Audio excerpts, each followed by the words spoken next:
Let's sync up. This is my fifth take of this video, and I still don't know what I'm going to say. It's December 14th at 12:30 Eastern Time, and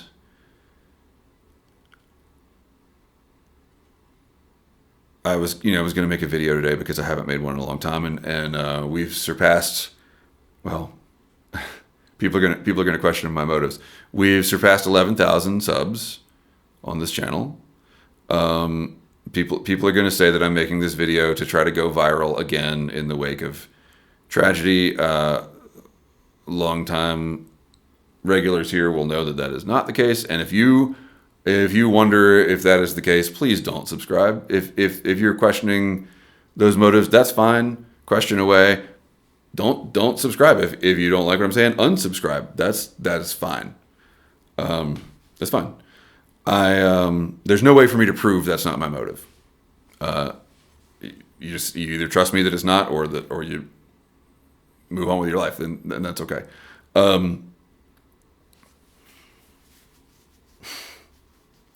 I don't really know. There's like I keep talking and then I run out of things to say, and there's no way to end a video like this. I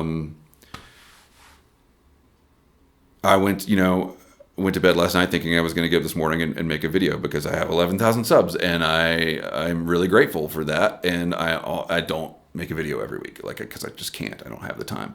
But it sucks. It's always like, oh, I've got this audience out there that wants to see me, wants to hear my work, and I don't do enough with it. I don't use it to its potential. This platform that I have. So last night I went to bed thinking, I really need to make a video tomorrow morning, and I checked the news, and there was a shooting at Brown University. But honestly, there's only 2 people dead. Right? This is America. If this happened at a truck stop in Minnesota, this wouldn't even be in the news. 2 people dead is nothing. Mass shooting weekends in America, I mean, it's no big deal. That it happened at an Ivy League school is the big deal. So yeah, I saw that and I was like, that really sucks, and I'm going to bed. And then I woke up this morning and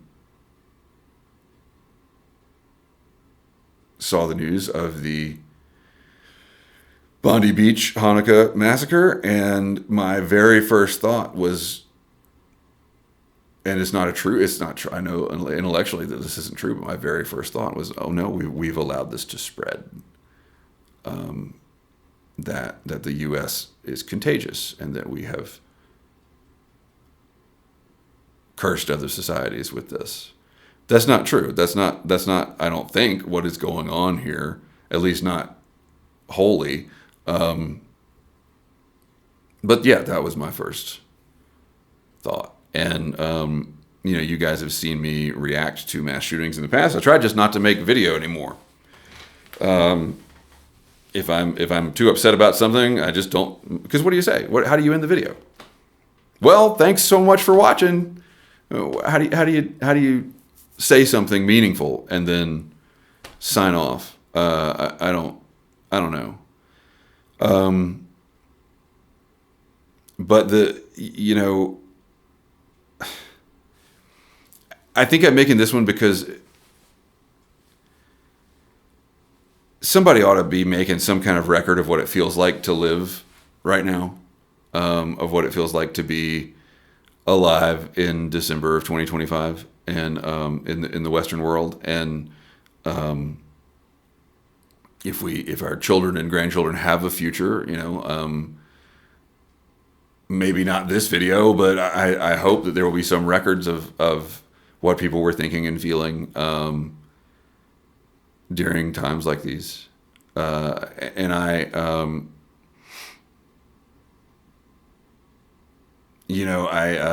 my main thing is that this channel started because I was blowing off steam. I had a baby, immunosuppressed baby. I couldn't leave my house. I couldn't smoke my pipe. around the baby. So when my kid took a nap, I would take the baby monitor down to my garage, and I would smoke my pipe, and I wouldn't smoke a pipe around a healthy baby either. Don't yeah, anyway. And I would smoke my pipe with other old lonely dudes in the YouTube pipe community, and that's why I started making YouTube videos, and then very quickly it became about the same thing the rest of my life is about, which is this journalistic urge to do whatever it is that I'm doing, and I've spent a lot of time thinking about that over the intervening 10 years, and what is it? Why do I do that? Why did the people that I respected and loved and worked with, why did they do it? None of them are doing it anymore. There's like a couple still doing it a little bit. Why did our society abandon it? When I was growing up, all I ever wanted to be was a reporter and photographer and rock star. But just 2 out of 3 ain't bad. And now none of those things exist. Society has changed to the point where it no longer values the things that we valued. And I've spent a long time grieving that,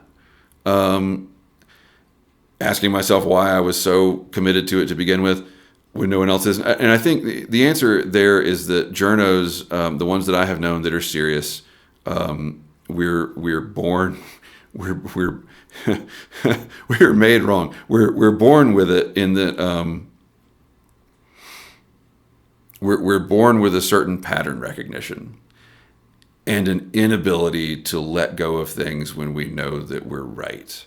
And I don't mean right about like a particular argument, but the pattern recognition is that we can see very clearly when we're being lied to.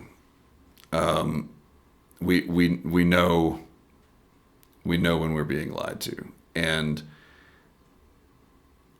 I think a lot of people are like that, but we can't let it go.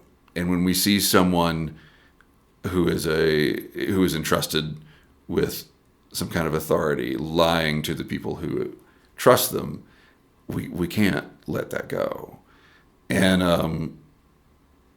that is the root of journalism. You make journals so that you will have a record so that you can disprove the liars. That's why you do it. It's not monolithic. I'm sure there's a bunch of people that do it for different reasons, but that's my school of journalism. That's why we did it. And I spent a long time grieving that. But I think now that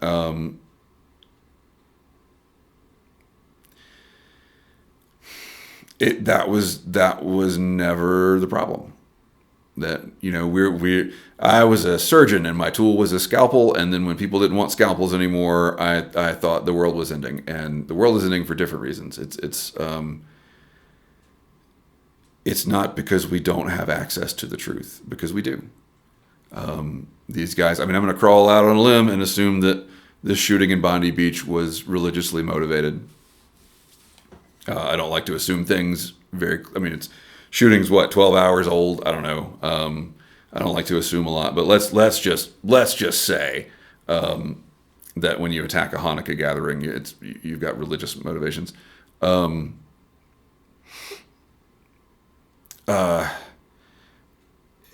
It's not that these men didn't have access to the truth. It's not that they couldn't learn that killing people is not the answer to whatever they want. It's that they didn't want the truth. They didn't want to hear that. And God, I argued with that MAGA piece of shit on this channel about the due process involved in ICE arrests, and should have never argued with that. He doesn't want the truth.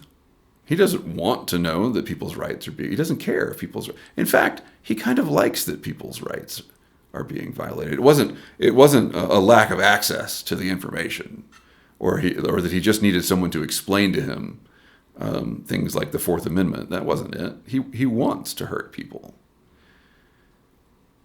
We don't lack access to the information about Venezuela. We didn't lack access to information about Iraq in 2003.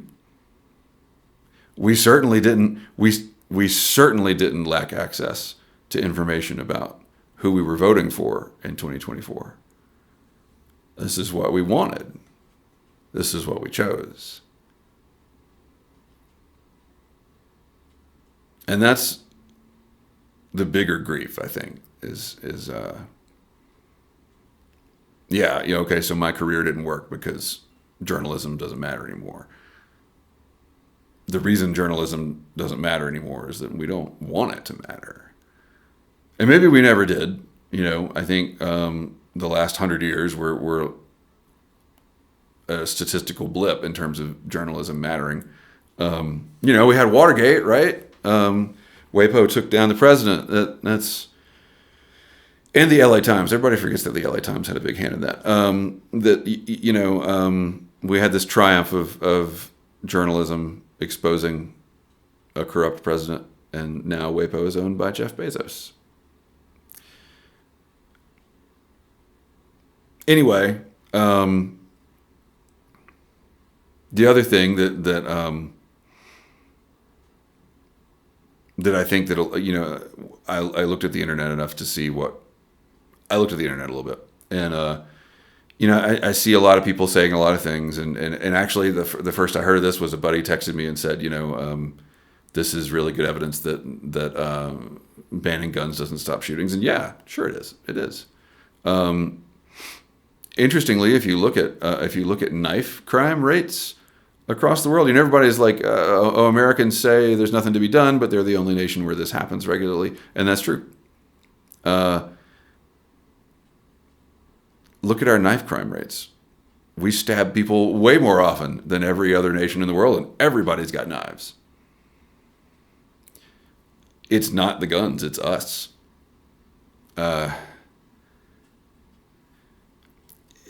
Anyway, at the same time, when you're an American man, I mean, I've got a lot of people from overseas watching this channel. When you're an American man and you've lived in a society where this happens all the time, you start Monday morning quarterbacking the people involved, and I feel both sides of that. I see people critiquing the genuine hero that tackled one of these shooters and took his weapon away from him for not shooting the shooter. It's easy to say that when you're a fat guy sitting in your office making a video on the internet in America, because I know about guns and I have used guns and I'm pretty good with guns. And am I frustrated? Sure. The perspective that I don't have is this man grew up in Australia. He's probably never held a gun before. And all of a sudden he's in this situation where not only is he surviving a mass shooting, and so far he is still alive. Before I made this video, that was the latest news on the guy, that he took the gun away from the shooter and then the other shooter shot him. But to expect someone to survive that event, be proactive during the event, wrestle a gun away from someone who's trying to kill him, and then, having never held a gun, make the decision to take another life, that's asking a little much. That's asking a little much. And at the same time, as someone who lives in a country where every single person has to think, what would I do? I would have shot him. I mean, I don't know. Nobody knows what they would do. But you think, what would I do? And I can't imagine not shooting a mass shooter whose gun I had just taken away. With all the risks and all the, everything involved in that. Americans no longer have the luxury to imagine scenarios in which you don't shoot the shooter. That's where we are in our society. And then we're no longer at a point where we look at, the scenario that happened after, where both shooters retreat to the bridge, where they've got a defensible position. We can't look at that and say, man, I hope the SWAT team shows up quick, because we know that the SWAT team never shows up on time. We know that if these guys are going to be taken down, it'll be by the first officers on the scene, or they'll be tackled by civilians, or in very, very rare cases, shot by civilians. We know that our country has dealt with this enough to know that no one's coming to save you in time. They will show up and they'll photograph all the shell casings and they'll make an after action report, but they're not gonna save you. And so there I am screaming at my phone. Why haven't these cops trained enough to make a headshot at whatever distance that was? I can't, that's what I'm doing is I'm externalizing what I really feel, which is I need to go train so that if this happens to me, I can make a headshot at that distance. And the guy peeks over the concrete bridge, I can have a chance of stopping the shooting. That's, on one hand, clearly fantasy.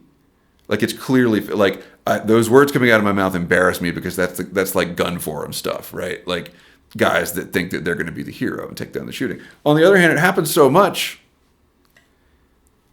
What am I not supposed to think about that? Am I supposed to just not consider how I would behave in a mass shooting?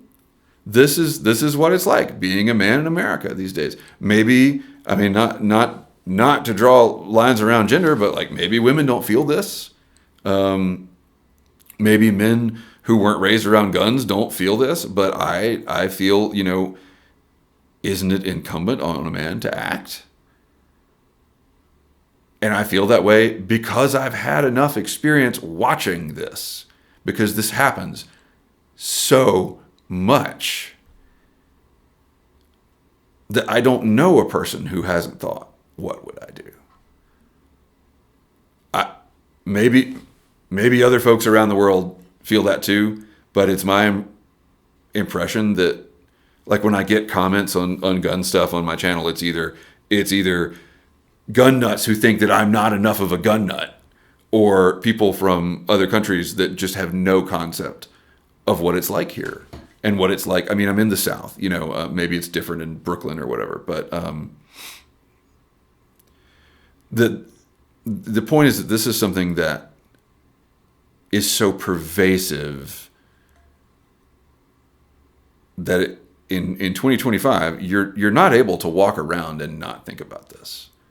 And not think about what how you would personally behave if this came to your doorstep. I don't have anything else to say that's not going to be inflammatory. On the other hand, we're 17 minutes in. Let's just inflame. The video of the survivors, and they're not all survivors in the video. Be careful what you watch. The survivors taking shelter on the ground. Here's the other thing. If you're from somewhere else, or maybe if you just don't feel these things, don't take shelter on the ground. Run away. Get as far away as you can. Don't just hit the ground. I think that's a big mistake that a lot of people. And also, don't listen to me. I don't know what I'm talking about. I'm not a commando. I'm just some dude. But every time I watch a video of the beginning of a mass shooting and everyone just hits the floor, that's not the right answer. The right answer is to run. But yeah, the video of the people sheltering with their MAGA hats, it just comes back to this idea that we're exporting madness as a nation. That obviously the people. Hold on. Obviously, the people in the videos with the MAGA, they're the victims here. That's not what I'm trying to say. But just to see both sides of this equation happen in other countries, it could very easily have been a video from the States. Very surprised that it wasn't, honestly. Yeah, so here we are. I don't know how to end the video. I don't know how to wrap things up. My camera overheats after about 20 minutes. It's 19:21 in the video now. I hate this. This was not the world I was supposed to live in. This was not the when I was growing up in the 90s. This was not ever how I anticipated my life looking. And there's a million ways, and that's in which that's true. subprime mortgage crisis, war in Iraq, 9/11, whatever. There's a million things that we didn't expect. But this one is the one where those other things happened to us, and this is something we're doing. This is something we do as a society, and as this is something we do.